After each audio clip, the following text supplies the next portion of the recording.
नमस्कार दोस्तों, स्वागत है आपका हमारे चैनल टेल्स बाय यशु पर।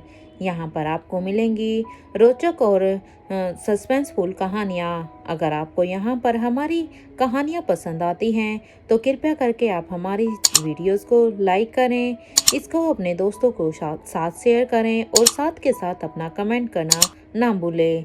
अगर आप इस चैनल पर नए हैं तो कृपया करके इसे सब्सक्राइब भी करें। आपका ज़्यादा समय न लेते हुए चलो आज की कहानी को शुरू करते हैं। नेहा ने बड़े ही प्यार से हर एक सामान को बड़ी ही शिद्दत के साथ उस कमरे में सजाया था। उस कमरे को जो आज से सिर्फ नेहा का नहीं बल्कि आदित्य का ही नहीं बल्कि नेहा का भी था। उसने बड़ी एक्साइटमेंट से जब इस डेकोरेशन के बारे में आदित्य से पूछा तो उसका जवाब सुनकर वो शर्मा ही गई। उसने सोचा भी नहीं था कि आदित्य उसे इतना स्ट्रेट फॉरवर्ड जवाब देगा। Thank you so much, Neha ने नजरें नीची करते हुए कहा। अच्छा, मैं बहुत थक गया हूँ, I need to take shower. थोड़ी देर में आता हूँ, आदित्य ने कहा और बाथरूम में चला गया। नेहा उसके जाने के बाद अब अपने कमरे को और भी अच्छे से देख रही थी। उसे ये सब किसी सपने से कम नहीं लग रहा था। आज से उसका और आदित्य का कमरा एक था, सोना उठना रहना सब कुछ एक साथ। उसने आज तक ये किसी भी पार्टनर के साथ एक्सपीरियंस नहीं किया था। उन दोनों के बीच की इंटीमेसी के बारे में सोचकर उनकी शर्म और भी ज्यादा बढ़ गई थी। जैसे जैसे बाथरूम से पानी की आवाजें उसके कानों पर पड़ रही थी, उसे आदित्य के बाहर आने की एक्साइटमेंट और भी ज्यादा हो रही थी। तभी उसे रियलाइज हुआ कि उसे कुछ ज्यादा ही जल्दी कर दी। नेहा, तू इतनी स्टूपिड क्यों है? मुझे यहाँ नहीं रुकना चाहिए, ठीक है? डेकोरेशन हो गया, now I should go back to my room. Neha ने मन में सोचा और वहां से अपने रूम में आ गई। उसे रह रहकर इसी बात की घबराहट हो रही थी कि कहीं आदित्य के बाहर आने के बाद उन दोनों के बीच फिर से कुछ हो जाता तो। उसने अपने कपड़े उठाए और अपने कमरे के बाथरूम में नहाने के लिए चली गई। आज का दिन उसके लिए भी काफी भारी था। शावर के नीचे खड़े होकर उसे ऐसा लग रहा था जैसे उसकी सारी ही पेनफुल मेमोरीज पानी के साथ बहकर निकल रही थी। काफी देर तक उसके कानों में कनिका की बातें गूंजती रही। धीरे धीरे अब उसने अपने आप को इन कड़वी यादों से बाहर निकाला और कपड़े पहनकर बाथरूम से बाहर आ गई। जैसे ही उसने बाहर कदम रखा उसे सब कुछ एकदम शांत लग रहा था। थैंक गॉड आदित्य यहाँ नहीं है। मुझे तो डर लग रहा था कि वो यहाँ आ जाएगा, लेकिन चलो अच्छा ही है, वो भी थक गया होगा। नेहा ने ये सोचा और चुपचाप बेड की तरफ चल दी। जैसे ही वो बेड पर लेटी उसे ऐसा लगा जैसे वो अकेली नहीं है। उसे लगा जैसे उसके बगल में कोई लेटा हुआ है। वो इतना डर गई थी कि अचानक से उछलकर अब बेड पर बैठ गई। चिल्लाते हुए जैसे ही वो उठी, बगल से उठकर आदित्य ने उसके मुंह पर हाथ रख दिया। क्या है, तुम्हें सबको उठाना है क्या? ऐसे क्यों चिल्ला रही हो? आदित्य ने कहा। वो बंद मुंह के साथ अपनी आंखें बड़ी करके अब आदित्य को हैरान नजरों से ही देखे जा रही थी। उसने अपने हाथों से उसका हाथ हटाया और कहा, तुम यहाँ कब आए और क्यों? और मुझे पता क्यों नहीं चला? नेहा ने एक के बाद एक कई सवाल पूछ लिए थे। वो तो बड़े आराम से सोने का सोच रही थी। उसे नहीं पता था कि आदित्य इस तरह से उसका इंतजार कर रहा होगा। तुम हर बार मुझे यहाँ देखकर एक ही सवाल क्यों करती रहती हो? मैंने पहले भी कहा है ना तुमसे, मैं अपनी वाइफ के कमरे में कभी भी आ सकता हूँ। उसके लिए मुझे किसी की परमिशन की जरूरत नहीं है, आदित्य ने बहुत ही शांति से जवाब दिया। नेहा जानती थी कि वो ठीक ही कह रहा था, लेकिन वो अचानक से इतना रोमांटिक कैसे हो जाता था, ये बात उसे जरा भी समझ नहीं आती थी। हाँ ठीक है, फिर तुम भी थक गए हो, रेस्ट करो, मुझे भी सोना है, नेहा ने कहा और वो फिर से लेट गई। वो ये बोल तो रही थी लेकिन अंदर ही अंदर उसका दिल अब धक धक कर रहा था, ये सोचकर कि कहीं उनके बीच कुछ हो न जाए। ये सोचकर ही उसका चेहरा अब लाल हो चुका था। हाँ, मुझे भी रेस्ट करना है, आदित्य ने कहा और खुद भी उसके बगल में ही लेट गया। नेहा की तेज धड़कनें आदित्य उसके बगल में लेटकर अच्छे से महसूस कर पा रहा था। वो समझ गया था कि नेहा इस वक्त क्या फील कर रही थी। उसने अब धीरे से करवट लेकर नेहा की तरफ देखा और उसे झट से अपनी आंखें बंद कर ली।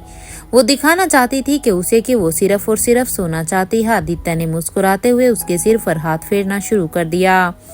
उसका ये गेस्चर नेहा को ये एहसास दिलाता था कि अब वो अकेली नहीं है, कोई है जो उसका अपना है, उसके बारे में सोचता है, उससे प्यार करता है, उसकी केयर करता है। ऐसे ही सुकून की थपकी नेहा को कई सालों बाद महसूस हो रही थी। उस थपथपाहट को महसूस करते हुए नेहा को सच में ही गहरी नींद लग गई, जिससे आदित्य सिर्फ निहार रहा था। उसे ऐसा लग रहा था जैसे ऐसी स्लीपिंग ब्यूटी उसने आज तक नहीं देखी थी। यहाँ आदित्य और नेहा के निकलते ही कनिका ने अपनी हालत बयान करने के लिए सबसे पहला कॉल अब संजय को किया। जैसे ही वो कनिका के कहने पर त्रिपाठी हाउस पहुंचा, उसने देखा कि घर की हालत बहुत ही खराब थी। हर जगह सामान फैला हुआ था। ऐसा लग रहा था जैसे यहाँ बहुत कुछ बड़ा हादसा हुआ हो, कोई चोरी डकैती या फिर कुछ और। ये हालत देखते ही संजय भी बहुत ही घबरा गया। उसने कनिका का हाथ पकड़ते हुए पूछा, कनिका क्या हुआ है यहाँ पर, जल्दी बताओ। आज सुबह से ही संजय का मूड ठीक नहीं था। कंपनी में बहुत सी टेंशन चल रही थी, पर उसने नहीं सोचा था कि ऑफिस के बाद उसकी टेंशन कम नहीं बल्कि बढ़ने वाली है। संजय, जब तुम निकले थे उसके बाद यहाँ पर दीदी आई थी। मैं इतने दिनों बाद उन्हें देखकर खुश हो गई, पर मुझे नहीं पता था कि वो यहाँ सिर्फ अपने मतलब से आई है। इतना कहकर कनिका रोने लग गई। संजय के सामने उसने अपनी मनगढ़ंत कहानी बनानी शुरू कर दी। हर बार की तरह इस बार भी उसने खुद को विक्टिम और नेहा को विलेन दिखाना ही उस कहानी का मकसद था। वट नेहा यहाँ, संजय ने चौंक कर पूछा। उसने भी नहीं सोचा था कि इतने दिनों बाद नेहा फिर से आकर इतना तमाशा कर जाएगी। हाँ, पर मुझे नहीं पता था कि वो बिना एक भी शब्द कहे अंदर आ जाएगी। उसने अपना सामान उठाया और यहाँ से जाने लगी। मैंने जब उन्हें रोकने की कोशिश की तो उन्होंने मुझे मारने की भी कोशिश की। कनिका ने अपनी कहानी में नमक मिर्च लगाकर संजय के सामने नेहा को और भी ज्यादा बदनाम कर दिया। वो इतना रोकर ये सब कुछ कह रही थी कि संजय के पास उस पर भरोसा करने के अलावा और कोई रास्ता नहीं था। यही नहीं, कनिका ने संजय के पास जाकर अपना हाथ दिखाया, जहां उसे गिरने की वजह से चोट भी आई थी। तुम्हें पता है दीदी अकेले नहीं आई थी, एक आदमी को साथ लेकर आई थी। उन दोनों ने मिलकर मेरे साथ ऐसा किया है। अब कनिका ने रोते हुए कहा। उसकी ये हालत देखकर संजय के तो तन बदन में आग जल रही थी। उससे कनिका की ये हालत देखी ही नहीं जा रही थी।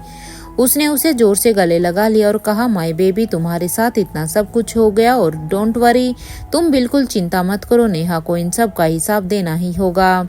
I will not let her go this time. Sanjay ने गुस्से में कहा। उसने इस बार खुद से ये कसम खा ली थी कि वो नेहा को सबक सिखा कर ही रहेगा।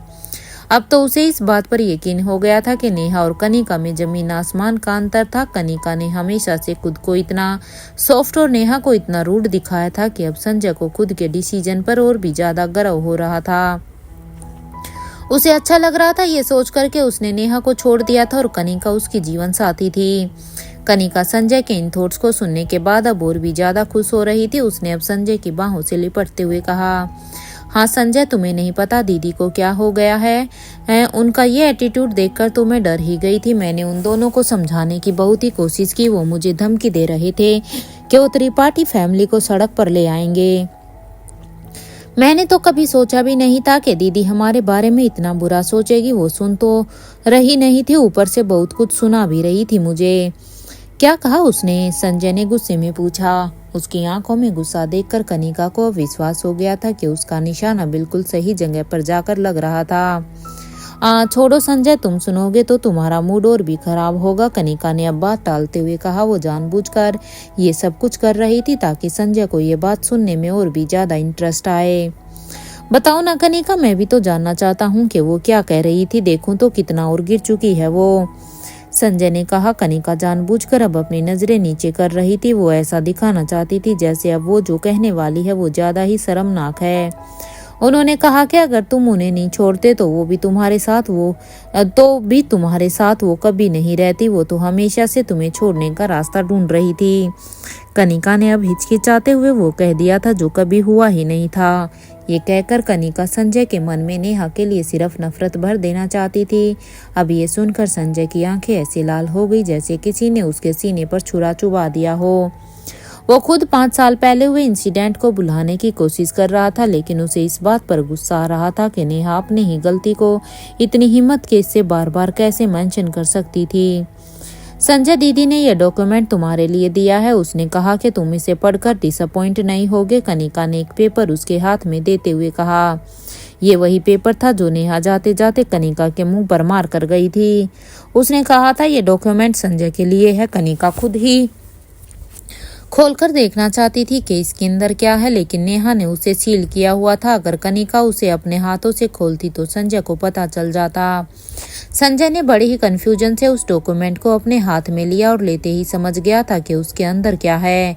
एक अजीब सी बेचैनी उसके चेहरे पर दिखने लगी। उसने उस डॉक्यूमेंट को बिना पढ़े ही दूर सोफे पर फेंक दिया और कहा, मुझे पता है इसमें क्या है, नोट रिलेवेंट। कनिका को उसका ये एटीट्यूड समझ नहीं आया। इतनी देर से उसने संजय के आने का इंतजार किया ताकि उसे पता चल सके कि नेहा ने उसके लिए क्या भेजा है, लेकिन संजय का बिहेवियर देखकर ऐसा लग रहा था जैसे वो कनिका को इस डॉक्यूमेंट के बारे में नहीं बताना चाहता था।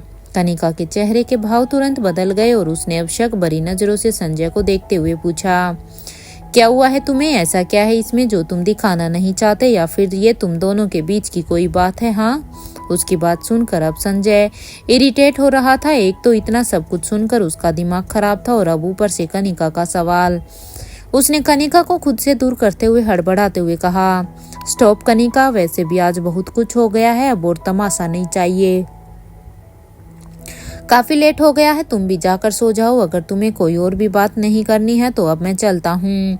इतना कहकर संजय ने उस डॉक्यूमेंट को उठाया और वहां से जाने के लिए मुड़ गया। कनिका को समझ ही नहीं आ रहा था कि ये क्या हो रहा था। अभी तक जो संजय उसकी दर्द भरी कहानी सुनकर उसे कंसोल कर रहा था, वो अचानक से उस डॉक्यूमेंट को देखकर इतना अजीब बिहेव क्यों कर रहा था। कनिका ने बेचैन होकर संजय को जाते हुए पीछे से पकड़ लिया। संजय, डोंट गो, तुम कहाँ जा रहे हो? किस बात की जल्दी है तुम्हें? इतने दिन हो गए हैं हमें मिले, अभी अभी तो तुम आए हो, तुम्हें मेरी याद नहीं आई क्या इतने दिनों में? कनिका ने उसे इमोशनल ब्लैकमेल अप करते हुए कहा। इतना कहते हुए उसने संजय के चेस्ट पर अपना सिर रख दिया और उसे अपने प्यार से रोकने की कोशिश करने लगी। कनिका प्लीज, मैं बहुत ही थक चुका हूँ, I need to go, Sanjay ने कहा। लेकिन कनिका उसे अपनी बातों में भला फुसलाकर बस उसे ही वहीं पर ही रोकने की कोशिश कर रही थी। इसलिए अब संजय भी इरिटेट हो गया था। इसलिए संजय ने अब कहा, कनिका स्टॉप, मैंने बोला ना मैं थक चुका हूँ। कहते हुए इस बार संजय ने जरा जोर से कनिका को पीछे की तरफ धक्का दिया, जिसके कारण कनिका पीछे सोफे पर जाकर गिर गई। कनिका को विश्वास नहीं हो रहा था कि उसे संजय ने धक्का दे दिया है। वो उसे प्यार करने की कोशिश कर रही थी और उसने उसे धक्का दे दिया। संजय, तुमने मुझे धक्का दिया, you just pushed me away, तुम ऐसे तो नहीं थे, क्या हो गया है तुम्हें? कनिका ने अब परेशान होकर पूछा।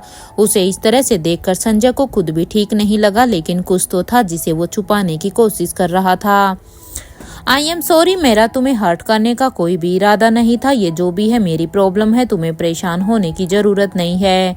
You take a good rest, हम कल बात करते हैं, संजय ने बड़े ही एम्बेरसमेंट में कहा। उसने अपना सारा गुस्सा अंदर दबाते हुए कनिका को उठाने की कोशिश की। आखिर उसने गलती से कनिका को धक्का दे दिया था।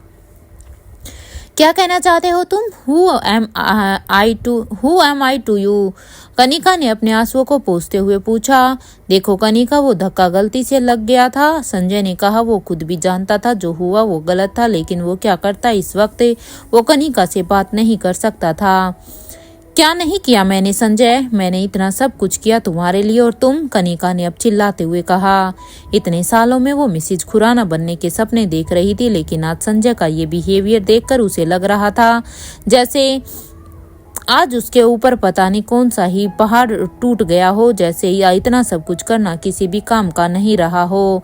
कनिका आज सच में बहुत ही ज्यादा हर्ट थी। संजय इतने तमाशे के बाद अब अपना गुस्सा एक्सप्रेस नहीं करना चाहता था। उसने बड़ी ही पेशेंटली कनिका को संभालते हुए कहा, कनिका, मैं तुम्हारे साथ इस तरह से बिहेव नहीं करना चाहता हूँ, पर मैं कह रहा हूँ ना कि कल बात करते हैं, पर तुम सुनने को तैयार ही नहीं हो। अब प्लीज मेरी बात समझो और थोड़ा सा शांत हो जाओ। वो जानता था कि कनिका को शांत करना बिल्कुल भी आसान नहीं था, इसलिए उसे अब अपना गुस्सा दबाना पड़ रहा था। आई डोंट केयर, मुझे नहीं पता तुम्हें क्या हुआ है, पर तुम ठीक नहीं हो, कनिका ने इस बार अब चिल्लाते हुए कहा। उसने संजय का ये बिहेवियर अब संजय का ये बिहेवियर देखा भी नहीं जा रहा था। जब संजय को लगा था कि अब कनिका उसके कंट्रोल से बाहर जा रही है, तब उसने उसे गले लगाकर कहा, कनिका काम डाउन, मुझे थोड़ा सा वक्त दो, ये सब कुछ क्लियर कर दूंगा। उसने कहा नहीं था, लेकिन वो नेहा के लिए डॉक्यूमेंट के बारे में ही बात कर रहा था। उसके अंदर जो कुछ भी था उसके बारे में इस वक्त वो कनिका से बात नहीं कर सकता था और थोड़ा सा वक्त मांग रहा था। ये सुनकर कनिका ने गुस्से में अपनी आंखें बंद कर ली, जिसके बाद उसके आंसू और जोर से नीचे बहना शुरू हो गए। उसे ये देखा नहीं जा रहा था कि संजय उससे कुछ छिपा रहा था और उसका पेन इसलिए बढ़ गया था क्योंकि ये बात नेहा से रिलेटेड थी। संजय, मुझे अब भरोसा नहीं हो रहा, किसी भी बात पर कुछ तो है जो गलत है, कनिका ने अब रोते हुए कहा। इस बार संजय का पेशेंस जवाब दे गया था। कनिका को उसका पैम्पर करना अच्छा तो लग रहा था, लेकिन वो अपने सवालों के जवाब दिए जाने बिना चैन से बैठने वाली नहीं थी। स्टॉप, बहुत हो गया कनिका, इस बार संजय ने उस पर दोबारा से चिल्लाते हुए कहा। उसका इतनी देर का पेशेंस अब जवाब दे गया था। वो जितना कनिका को प्यार से समझाने की कोशिश कर रहा था, कनिका उतना ही चीजें कॉम्प्लेक्स करती जा रही थी, जो अब संजय से बर्दाश्त नहीं हो रहा था। उसने कनिका पर आवाज उठाई थी। ये देखकर कनिका और भी ज्यादा अपसेट हो गई थी। उससे आज संजय का ये रूप देखकर समझ नहीं आ रहा था कि उसे क्या हुआ था। तुमने मुझ पर आवाज उठाई, you just shouted at me, Kanika ने कहा। उसे हमेशा से संजय के पोलाइट बिहेवियर और पैम्परिंग की आदत थी, लेकिन आज जिस तरह से संजय उस पर चिल्ला रहा था, कनिका के लिए ये बहुत ही शॉकिंग था। ऐसे बिहेव मत करो please, this is not you, ये तुम नहीं हो, कहते हुए वो संजय की बाहों से लिपट गई। वो आज किसी भी तरह से संजय को खुद के पास रोकना चाहती थी, लेकिन संजय के सब्र का बांध टूट चुका था। उसने अब गुस्से में कनिका को खुद से दूर करते हुए चिल्लाकर कहा, शट अप। इतना कहकर संजय ने खुद को उससे अलग कर लिया और जाने के लिए मुड़ गया। Sanjay, don't go please, Kanika ने ये कहकर संजय को रोकने की बहुत ही कोशिश की, लेकिन संजय ने उसकी एक नहीं सुनी और वो उसे यूं ही रोता बिलखता छोड़ के त्रिपाठी हाउस से बाहर निकल गया। कनिका भी थक हार कर सोफे पर बैठ गई। वो समझ गई थी कि आज संजय उसकी जरा भी नहीं सुनना चाहता था। उसने हर तरीके से उसे रोकने की कोशिश कर ली थी, ये जानने की कोशिश कर ली थी कि उस डॉक्यूमेंट में क्या है, लेकिन ऐसा हो नहीं पाया। यहाँ सोते वक्त रात के बीच में नेहा को अपनी पीठ में अब एक अजीब सा पेन महसूस हुआ। वो दर्द इतना बढ़ गया था कि उससे ठीक से लेटा भी नहीं जा रहा था। थोड़ी देर तक उसने करवट बदल बदल कर अपने आप को फिर से सुलाने की कोशिश की, लेकिन कुछ देर बाद उसे समझ आया कि ऐसा हो ही नहीं पा रहा था। बिना बिस्तर को ज्यादा हिलाए वो उठकर अब बैठ गई थी। उसकी आंखों में नींद तो भरी हुई थी, लेकिन दर्द के कारण वो सो नहीं पा रही थी। कुछ देर तक बिस्तर पर बैठकर वो सोचती रही कि उसे क्यों दर्द हो रहा होगा। तभी अचानक उसे याद आया कि आज त्रिपाठी हाउस में कनिका से बहस के दौरान कनिका ने उसे पीछे धक्का दे दिया था, जिसके कारण नेहा दीवार से टकरा गई थी। उस वक्त तो उसे पता नहीं चला था, लेकिन वहां दर्द से उसे अब लग रहा था कि जैसे उसे गहरी चोट आई हो। धीरे धीरे उसका पेन अब इतना बढ़ गया था कि अब उसे हिलने में भी दिक्कत हो रही थी। बड़ी मुश्किल से उसने खुद को बेड से उठाने की कोशिश की। उसने अपने आप को शीशे के सामने खड़ा किया और देखने की कोशिश की कि चोट कहाँ लगी है। वो अपना हाथ पीछे ले जाने की बहुत ही कोशिश कर रही थी, लेकिन बहुत ही कोशिशों के बाद भी वो ठीक से वहां पहुंच नहीं पा रही थी। वो अपनी चोट को साफ करने के लिए सब कुछ ले आई थी, लेकिन उसका हाथ वहां पहुंचता तब तो वो कुछ कर पाती ना। नहीं, ऐसे नहीं हो पाएगा। मुझे शायद बाथरूम में जाकर एक बार फिर से गर्म पानी से नहा लेना चाहिए, शायद उसके बाद थोड़ा सा आराम मिले, नेहा ने अपने मन में सोचा। इतनी देर तो उसकी पूरी नींद उड़ चुकी थी। उसने पलट कर देखा तो आदित्य चैन की गहरी नींद सो रहा था। उसने सोचा भी नहीं था कि आधी रात में उसे फिर से नहाना पड़ जाएगा। वो नहीं चाहती थी कि यहाँ खड़ी होकर वो आदित्य की नींद में कोई भी खलल पैदा करे, इसलिए उसने अपने कपड़े उठाए और सीधे ही बाथरूम में चली गई। वो इतने आलस में थी कि दरवाजा बंद करना भूल गई थी। वैसे तो उसे तो लग रहा था कि आदित्य को तो गहरी नींद में है, तो वो यहाँ आने की संभावना उसकी है ही नहीं। यही सोचकर अब नेहा ने बड़ी मुश्किल से दर्द में कपड़े उतारे और शावर के नीचे खड़ी हो गई। उसकी चोट पर जैसे ही हल्का गर्म पानी पड़ना शुरू हुआ, अचानक से बाथरूम का दरवाजा खुला। उसने अपनी आंखें खोलकर देखा तो आदित्य उसके सामने खड़ा था। नेहा जोर से चिल्लाई और बगल में रखी हुई टॉवल से तुरंत अपने आप को ढक लिया। जल्दी जल्दी में वो शावर भी बंद करना भूल गई, जिसकी वजह से अब वो टॉवल के साथ गीली होकर आदित्य के सामने खड़ी हुई थी। जहां नेहा शर्म से पूरी तरह से लाल हो गई थी, वहीं आदित्य के चेहरे पर कुछ खास बदलाव नहीं थे। वो किसी भी तरह का रिएक्शन देकर नेहा को और भी ऑकवर्ड नहीं कराना चाहता था। तुम यहाँ कैसे? नेहा ने चिल्लाते हुए पूछा। उसने नहीं सोचा था कि आदित्य इतनी गहरी नींद से उठकर यहाँ चला आएगा। आदित्य ने उसके गुस्से को अनदेखा करते हुए सबसे पहले तो शावर को बंद किया। आधी रात में इस तरह से नेहा को गायब होता देखकर वो थोड़ा डर गया था, इसलिए बिना सोचे समझे अंदर आ गया। लेकिन उसे नहीं पता था कि वो नेहा को इस कंडीशन में देख लेगा। उसने तुरंत अपनी नजरें नीचे की और कहा, sorry, I am really sorry, मुझे नहीं पता था कि तुम। वो कुछ कहता कि उससे पहले ही नेहा बोल पड़ी कि मैं क्या? हाँ, तुम्हें पता नहीं है क्या कि लोग बाथरूम में क्या करते हैं? ज्यादा भोले बनने की कोशिश मत करो, नेहा ने अब गुस्से में कहा। वो आदित्य का कोई भी एक्सप्लेनेशन सुनने को रेडी नहीं थी। उसके हिसाब से तो आदित्य ने उसकी प्राइवेसी में इंटरफेयर किया था। All right, just calm down, ये बताओ कि तुम्हारी पीठ में क्या हुआ है? आदित्य ने नीची नजरों से पूछा। नेहा उसका सवाल सुनकर बहुत ही शॉक्ड थी। उसे समझ नहीं आ रहा था कि आदित्य को उसकी चोट के बारे में कैसे पता चला। क्या? नथिंग, कुछ भी तो नहीं हुआ है मुझे, तुम अभी के अभी यहाँ से निकलो, नेहा ने गुस्से में कहा। नेहा, डोंट एक्ट चाइल्डिश, बताओ चुपचाप क्या हुआ है, और इतनी जोर से बोलोगी तो घर के बाकी लोग भी जग जाएंगे। आदित्य ने बहुत ही शांति से कहा। वो नेहा की शर्म और उसका गुस्सा अच्छे से समझ रहा था, लेकिन उसके लिए नेहा के दर्द को ठीक करना सबसे ज्यादा जरूरी था। तुम बस निकलो यहाँ से, मैं ठीक हूँ, तुम बस बाहर जाओ यहाँ से, नेहा ने अब गुस्से में जिद करते हुए कहा। उसकी चोट में जब टॉवल के रोए रगड़ खा रहे थे तब उसका दर्द अब और भी ज्यादा बढ़ रहा था, लेकिन वो सबसे पहले आदित्य को यहाँ से भेजना चाहती थी। नेहा, मेरी बात सुनो, समझो, चोट पर पानी लगेगा, हो सकता है तकलीफ और भी बढ़ जाए। आदित्य उसकी केयर में उसे समझाने की कोशिश में लगा था। नेहा को देखने के लिए वो अपनी नजरें भी ऊपर नहीं कर पा रहा था, लेकिन नेहा को फिर भी इतनी शर्म आ रही थी कि वो बस किसी खड्डे में छुप जाना चाहती थी। Why can't you understand? हाँ, मैं कर लूंगी जो करना है। नेहा इस बार ये कहते हुए आदित्य के करीब आई और उसे धक्का देते हुए बाथरूम से बाहर निकालने की कोशिश करने लगी। खुद को रोकने के लिए आदित्य ने जैसे ही नेहा को पकड़ने की कोशिश की, उसका हाथ गलती से उस जगह पर लग गया जहां पर नेहा को चोट लगी थी। उसका हाथ पड़ते ही नेहा दर्द के कारण और जोर से चिल्ला पड़ी। उसकी चीख सुनकर आदित्य समझ गया था कि नेहा को कोई छोटी मोटी चोट नहीं लगी थी। जिस तरह से उसे दर्द हो रहा था, आदित्य को डर था कि कहीं उसका घाव और गहरा ना हो जाए। इस फिक्र में इस बार उसने नेहा की न सुनकर अपनी आवाज तेज करते हुए पूछा, नेहा शट अप, तुम्हें अपनी जिद में अपना दर्द भी महसूस नहीं हो रहा है? तुम्हें क्या लगता है मुझे तुम्हें ऐसे देखने में इंटरेस्ट है? मैं तुम्हारी चोट के लिए कंसर्न हूँ, फिक्र हो रही है मुझे तुम्हारी। अगर घाव गहरा हो गया तो हमें डॉक्टर के पास जाना होगा, तब भी तुम ऐसे ही छुपाती रहोगी क्या? आदित्य की डांट खाकर नेहा अब शांत हो गई थी। वो जानती थी कि वो गलत नहीं कह रहा था। नाउ लिसन टू मी, और चलो रूम में मेरे साथ। इतना कहकर आदित्य ने नेहा को कमर से पकड़ा और कमरे की ओर ले जाने लगा।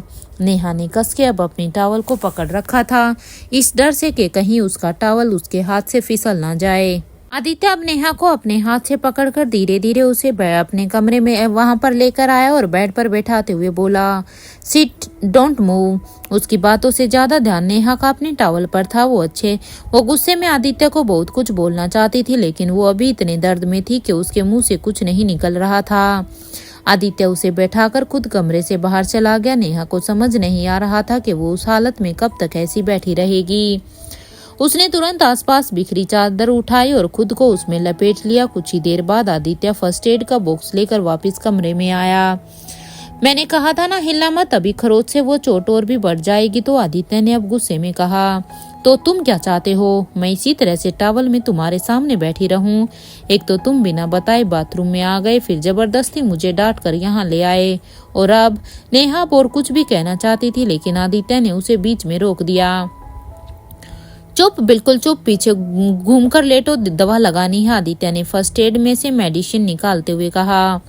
नेहा उसकी बात सुनकर एकटक उसे देखे ही जा रही थी। पीछे घूम जाओ मतलब? तो क्या उसकी पीठ पर वो दवाई लगाने वाला था? इसका मतलब तो ये हुआ कि उसे अपना चादर हटाना पड़ेगा, जिसे करने के बारे में सोचकर ही नेहा का चेहरा अब शर्म से लाल हो गया था। मैं लगा लूंगी दवा, तुम दे दो मुझे, नेहा ने हड़बड़ाहट में आदित्य के हाथ से ट्यूब छीनते हुए कहा। लेकिन आदित्य की ताकत के सामने उसका जोर कुछ भी नहीं था, तो बार बार उसे अपने हाथों से छीनने की कोशिश कर रही थी। लेकिन आदित्य उस ट्यूब को लेकर जस का तस खड़ा हुआ था। कैसे लगा लोगी? हाँ, हाथ पहुंच रहा था ना तुम्हारा, देखा था मैंने कैसे यहीं खड़े होकर स्ट्रगल कर रही थी हाथ पहुंचाने के लिए। इसलिए ये सब बहाने देने की जरूरत नहीं है, चुपचाप लेटो और दवाई लगाने दो, आदित्य ने कहा। उसका एटीट्यूड साफ दिख रहा था कि उसे सिर्फ और सिर्फ नेहा की चोट की फिक्र थी। अरे पर तुम समझते क्यों नहीं हो, मैं कर लूंगी ना। इस बार नेहा शर्म से भर चुकी थी। उसकी आंखें जिस एम्बेरसमेंट में आदित्य को देख रही थी वो समझ गया था कि उसके मन में क्या चल रहा था। नेहा डोंट वरी, मैं कुछ नहीं देखूंगा, मुझे सिर्फ और सिर्फ तुम्हारी चोट की चिंता है। अगर दवाई नहीं लगानी होती तो मैं अपनी आंखें बंद कर लेता, लेकिन प्लीज समझो इस वक्त आंटी को उठाना नहीं चाहता मैं, इसलिए मैं लगा रहा हूँ। अदरवाइज मेरा भरोसा करो ये काम वही करती। आदित्य ने इस बार बहुत ही प्यार से समझाया। इस बार नेहा भी उस पर गुस्सा नहीं कर पा रही थी, वो जानती थी वो सच ही तो कह रहा था। नेहा कुछ देर उसे बिना कुछ बोले देखती रही, फिर धीरे से उसने मुड़ना शुरू किया। आदित्य को ये देखकर अब अच्छा लग रहा था कि फाइनली उसे आदित्य की बात अब समझ आ रही थी। नेहा ने शर्माते हुए पीछे मुड़कर लेटना शुरू किया। जैसे ही वो लेट गई, आदित्य ने हल्के हाथों से बस उसके हिस्से से चादर, उतने ही हिस्से से चादर हटाया जहां नेहा को चोट लगी थी। उसके गोरे बदन पर ये लाल निशान देखकर आदित्य का दिल टूट रहा था। वहां सच में एक गहरा घाव था। जिस तरह से कनिका ने नेहा को धक्का दिया था दीवार पर किसी नुकीली चीज से, नेहा को ये घाव लगा था। वो पल सोचकर ही आदित्य के दिल में कनिका के लिए एक नफरत सी भर गई थी। कोई बहन अपनी ही बहन के साथ ऐसा कैसे कर सकती थी। धीरे धीरे आदित्य ने उसे क्लीन करके उस पर दवाई लगानी शुरू की।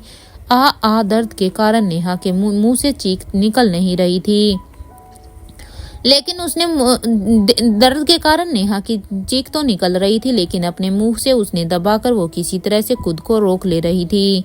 उसकी ये इतनी हिम्मत देखकर आदित्य को उसे और भी ज्यादा प्यार करने का मन कर रहा था। उसने अपने जज्बातों को संभालते हुए नेहा की चोट पर दवा लगाई और उस पर पट्टी करके उसे चादर से दोबारा ढक दिया। इतना सब कुछ करके वो पीछे की तरफ मुड़ गया और बोला, मैंने दवा लगा दी है, अब तुम आराम से सो जाओ। नेहा ने ये सुनते ही घूमकर आदित्य की तरफ देखा तो वो पीठ दिखाते हुए उल्टी डायरेक्शन में मुंह घुमाकर खड़ा हुआ था। नेहा को यह देखकर अचंभा हुआ कि अभी तक जो इंसान उस पर पट्टी कर रहा था वो अचानक से मुंह घुमाकर खड़ा क्यों था। तुम ऐसे क्यों खड़े हो अब, नेहा ने पूछा। हाँ, अपने आप से पूछो, एक पट्टी करने में तुम इतनी ऑकवर्ड हो गई थी मेरे, अगर फिर से तुम्हें ऐसे मैंने देख लिया तो तुम तो गायब ही हो जाओगी। हाँ, आदित्य ने माहौल को हल्का करते हुए कहा। वो जानता था कि उसकी डांट के बाद नेहा का मूड ठीक नहीं होगा, इसलिए वो इस तरह से जोक्स मार कर उसे हंसाना चाहता था। नेहा भी अब उसकी बात पर हंस पड़ी। चलो तुम आराम करो, मैं अपने कमरे में जा रहा हूँ, आदित्य ने कहा और वहां से जाने के लिए आगे बढ़ने लगा। नेहा को कुछ समझ नहीं आया, अभी तक वो इसी कमरे में सो रहा था। अचानक ऐसा क्या हुआ कि वो अपने कमरे में जा रहा था। कहीं उसे किसी बात का बुरा तो नहीं लग गया, या फिर कोई और बात है। ये सारे सवाल नेहा के दिमाग में अचानक से आने शुरू हो गए थे। जैसे ही आदित्य कमरे से बाहर निकलने वाला था, नेहा ने उसे आवाज लगाते हुए कहा, तुम जा रहे हो। ये सुनते ही आदित्य के कदम वहीं रुक गए। उसने अब मुस्कुराते हुए बिना पलटे कहा, हाँ, क्योंकि तुम्हारी अभी कपड़े पहनने की हालत नहीं है, घाव अभी ताजा है, कोशिश करना उस पर कुछ भी टच ना हो, नहीं तो दर्द और भी बढ़ सकता है। इसलिए आज रात ऐसे ही सो जाओ, और इस हालत में मेरा तुम्हारे साथ सोना शायद ठीक नहीं है, आदित्य ने फ्रैंकली सारी बात नेहा से बताते हुए कहा। नेहा को यकीन नहीं हो रहा था कि आदित्य सच में इतना सब कुछ सोचता था। वो हाँ या ना कुछ भी नहीं कह पा रही थी, और अगर मैं रुक गया तो मुझे भी नहीं पता क्या हो जाएगा। हाँ, आदित्य ने अब उसे हंसाने के लिए कहा। ये सुनकर नेहा शर्माते हुए हंस दी। आदित्य कमरे का दरवाजा बंद करके वहां से चला गया था। नेहा को तो विश्वास ही नहीं हो रहा था कि वो इतने सेंसिबल इंसान की वाइफ थी। उसने सिर्फ वैसे लड़कों को देखा था जो लड़कियों के शरीर से प्यार करते हो, उनके करीब आने के बहाने ढूंढते हो, लेकिन अब उसे समझ आने लगा था कि असली मर्द क्या होता है, रिस्पेक्टेड फील होना किसे कहते हैं। कई बार तो वो आदित्य के ख्यालों में इतनी खो जाती थी कि उसे खुद भी नहीं समझ आता था कि वो उसके लिए क्या फील कर रही है। क्या वो उससे प्यार करने लगी थी, या फिर ये सब सिर्फ एक इन्फेटुएशन था। इन सवालों के जवाब ना आदित्य जानता था और ना ही नेहा। अगले दिन सुबह नेहा की आंख जैसे ही खुली, उसने देखा कि वो अपने रूम में थी। उसकी पीठ में घाव के दर्द ने एक ही पल में उसे याद दिला दिया था कि कल रात क्या हुआ था। उसके बारे में सोचते ही नेहा ने झट से अपना ब्लैंकेट ऊपर कर लिया और आसपास देखना शुरू किया। जब उसे पता चला कि वो कमरे में अकेली है तब जाकर उसने चैन की सांस ली। उसे ये समझने में बहुत ही समय लगा कि कल उनके बीच में कुछ भी वैसा नहीं हुआ था जिसका उसे डर था। कल रात में जो दवा आदित्य ने उसे लगाई थी उससे उसकी चोट में काफी आराम था। उसे अब महसूस हो रहा था कि आदित्य ने क्यों उसके साथ दवाई लगाने पर जबरदस्ती की थी। उसने बड़ी ही मुश्किल से खुद को उठाया और टॉवल लपेटकर अंदर चली गई। फ्रेश होकर और नहाने के बाद जब वो बाहर आई तो सीधे ही वो नीचे गई ब्रेकफास्ट करने के लिए। उसने वहां आकर देखा तो आदित्य और पीहू पहले से ही लिविंग रूम में बैठे हुए थे। पीहू अपने चिट्स गेम से आदित्य को एंटरटेन कर रही थी। नेहा को नीचे आता देखकर आदित्य ने कहा, गुड मॉर्निंग, आ गई तुम, बैठो ब्रेकफास्ट कर लो। उठ गई आप? आज आपको देखकर लग रहा है कि आप अच्छे से सोई हैं। कम ईट विद अस, मरियम ने कहा और नेहा को बैठने का इशारा किया। रोज की तरह चारों ने साथ मिलकर ब्रेकफास्ट किया। ब्रेकफास्ट के बाद भी आदित्य अपनी जगह पर बैठा हुआ था। नेहा को समझ नहीं आया कि वो क्या सोच रहा था, क्योंकि हमेशा तो वो तुरंत ही उठ जाया करता था। वर्ट, तुम्हें कुछ कहना है क्या? नेहा ने उसकी शक्ल देखकर पूछा। इतना वो भी समझ गई थी कि आदित्य कब उससे बात करना चाहता था। हाँ, आदित्य ने कहा और अपने पीछे रखे टेबल पर रखी फाइल उठाकर कहा। साइन दिस कहकर उसने वो फाइल खोलकर एक डॉक्यूमेंट नेहा के सामने रख दिया। कंफ्यूज्ड एक्सप्रेशन के साथ नेहा ने उस डॉक्यूमेंट को उठाया और पढ़ने लग गई। वो नेहा का ऑफर लेटर था जिसमें ये लिखा था कि सिंघानिया ग्रुप ऑफ इंडस्ट्री की the art entertainment company Neha को एज ए मैनेजर हायर करना चाहती है। नेहा ने जब ये पढ़ा तो वो हैरान रह गई। उसे पता चल चुका था कि उसकी पुरानी company the art entertainment Aditya की ही कंपनी थी। अब जिस कंपनी से उसे निकाला गया था आज उसी का ऑफर लेटर दोबारा उसके हाथ में था। ये नेहा ने शौक में आदित्य से पूछा। क्यों, तुम्हें दोबारा जॉब नहीं करनी? आदित्य ने पूछा। मतलब नेहा इस ऑफर के लिए बिल्कुल भी तैयार नहीं थी, इसलिए उसे ये प्रोसेस करने में थोड़ा सा टाइम लग रहा था। मुझे लगा कि तुम्हारा छोड़ा हुआ काफी काम पेंडिंग है और उसे तुमसे बेहतर और कौन ही कर सकता है, इसलिए मैं सोच रहा था अगर तुम्हें नहीं करनी है तो इट्स फाइन। कहते हुए आदित्य ने मस्ती में वो डॉक्यूमेंट नेहा के सामने से पीछे कर लिया और फिर लेकिन नेहा ने इसे अब झट से पकड़ लिया। मैंने ऐसा कब कहा? वैसे भी मैंने उस कंपनी में बहुत ही मेहनत की है। I would like to resume my position and work, Neha ने पूरे हक से कहा। वो जानती थी कि ये पोजीशन वो पहले भी डिजर्व करती थी और अब भी करती है। उसने अपनी मेहनत से जिस तरह की ग्रोथ उस कंपनी को प्रोवाइड की थी वो शायद ही कोई और कर पाता। यही रीजन था कि आदित्य ने आज फिर से उसे उसकी पोजीशन वापस करने का डिसीजन लिया था। नेहा का ये कॉन्फिडेंस देखकर आदित्य बहुत ही खुश था। नेहा ने डॉक्यूमेंट लिया और उसे अच्छे से पढ़कर साइन कर दिया। साइन करने के बाद उसने आदित्य को वो लेटर लौटा दिया और फिर रोब से कहा, mister Singhania, I am ready for my work. Great, तो कल से ही शुरू करते हैं, आदित्य ने मुस्कुराते हुए कहा। ग्रेट, आप तो अब अच्छे से काम पर ध्यान दीजिए। पीहू के स्कूल की जिम्मेदारी अब मेरी, you just don't worry, Mariam ने कहा। थैंक यू सो मच, आपका support is everything to me, Neha ने अब थैंकफुल होकर कहा। Don't be silly, you all are my kids, Mariam ने कहा और पीहू का सिर सहलाने लगी। उन्हें भी अच्छा लगता था पीहू की जिम्मेदारी लेना, उसके छोटे मोटे काम करना। डोंट वरी, इस बार तुम्हें कोई भी दिक्कत नहीं होगी, आदित्य ने बहुत भरोसे के साथ कहा। नेहा को यह सुनकर अच्छा लगा कि आदित्य उसके प्रोफेशनल स्पेस की भी केयर कर रहा था। थैंक यू, नेहा ने कहा। क्या नेहा फिर से शुरू कर पाएगी अपना छोड़ा हुआ काम?